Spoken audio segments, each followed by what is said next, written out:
Hello and welcome. So I want to try and film a video for you today talking about the tips and tricks that I do to help myself try and save money, and if I am to spend money, to really make sure I'm getting a valuable, good quality with a good investment or something that's going to really add value and joy to my life. Yeah, I've had quite a few questions because of my no spend challenge year, and I thought I would make this video to help answer any of those questions, as well as help add value to the way that you work with money as well. So I first wanted to talk about the way I see money, and that is that money is energy to me, and I mean that in a very literal sense. If, like, when I was in London, I was working in a restaurant. I got paid £7.50 an hour, and I was working in a very busy restaurant, which was like a lot. It was hard work. And so when it came to me like going shopping and then seeing a top, for example, that was like £30, I would think, instead of going, oh, this top's £30, I would go, no, this top is almost 4 hours worth of my energy.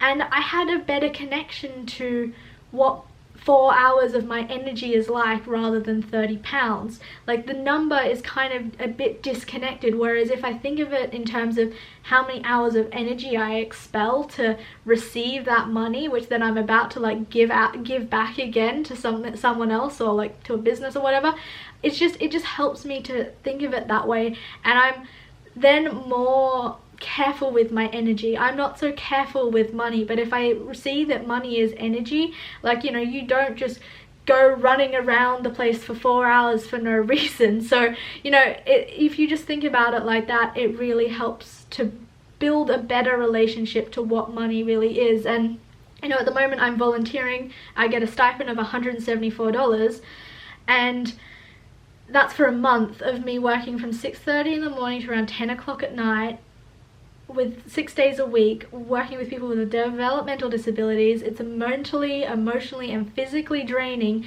So my value of money has completely changed, because even though I'm not here for the money, of course, but that $174 is a massive amount of money to me, because of how much energy it takes me to receive that money. So that's how you should value money, of how much you put in, not anyone else's value of money, because it completely depends on how much energy you have to put in to make money. So that's just a concept that I use, and it really helps me. The next thing I do is I have a running list of everything I need, or think I might need, or think that I might want to buy, and I just put it in the front of my diary. It's just a post-it. And yeah, for example, what are the things I have on there? So something that I ticked off was a hole punch that I wanted for school, and I was debating between a hole punch and getting just like plastic folders, but then I realized that the plastic sheets are so wasteful. They are a lot more expensive, and I can only use them, you know, if you buy, I remember it was like $5 for a pack of 20 plastic sheets. I can only use them 20 times, whereas $2 for a hole punch, which I can use an endless amount of times. So it's also really good to make sure that what you're buying is gonna give you the best return. In terms of spending $5 on plastic sheets, 20 plastic sheets is not going to give me that much return or that much value, whereas buying a hole punch that I can use for like hundreds and hundreds and hundreds of pieces of paper to put them in my folder, it's such a better return in terms of like, yeah, like I'm getting so much more for what I'm spending. And that's always a good thing to look at, is make sure you're getting the right product, because you think you might need one, but do research and make sure it's the right thing that you need. Anyway, what else is on there? I have, like, you know, thrift shop for warm clothes, which I still haven't done because I've just been layering what I already have and working with what I already have until I need to go do that. Another thing I have on there is soap nuts, which I have had on there for about 2 months, and I only recently last week went and ordered them off Amazon. So yeah, it can be a while before you actually end up going to make those purchases, and I think that really helps as well, is not just spontaneously getting it. Like, the product is always going to be there. It's never not going to be there, especially because I was buying it offline anyway. What's another thing I like to do? Yeah, sales. They can be tricky, but the way I see sales is I don't see sales. I just always look at things for the full value, unless it was something, and because you're not actually saving. If you were never really needing to buy that product, or you weren't going to pay full price for that product, then you're not actually saving any money. You're still spending what you spend. So I always just don't see sales, and I always like to use the rule of, you know, would you pay double the money for that product. You know, would you pay more than how much it is? And you know, you have to use that rule depending on what you're buying. If you're already spending $200 on a product, you probably don't want to like triple that, because no way are you going to spend $600 on something. But you know, if it's like, I don't know, like a, I don't know, I can't think, like a coffee, would you really pay like $6 for a coffee?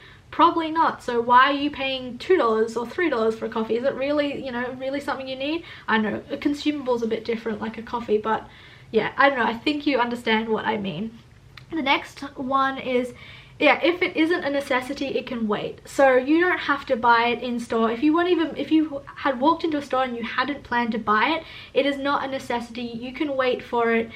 You don't have to buy it straight away. In this day and age, even if it sells out, there is always going to be a product that is so similar. You can find it online.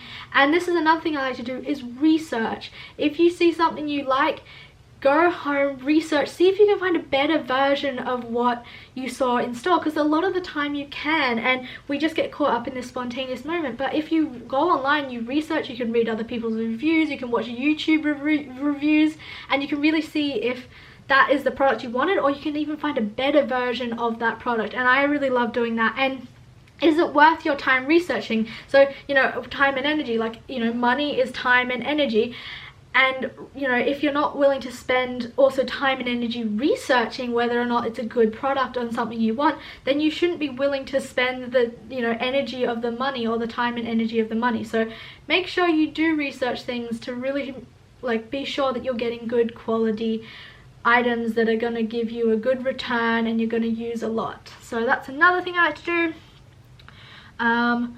That's another thing, online shopping. You can actually go on Amazon and you can make a whole shop and you can put it all in your cart and keep going back for the like next couple of weeks to, you know, edit that your shopping cart and make sure, oh, do I really want that, do I not? Because I did this last week, as I bought this Amazon shipment worth of things, and I spent, I think, 3 or 4 days, like I had all the items that I wanted to get for a long time, but I spent 3 or 4 days really making sure they were the right items I wanted.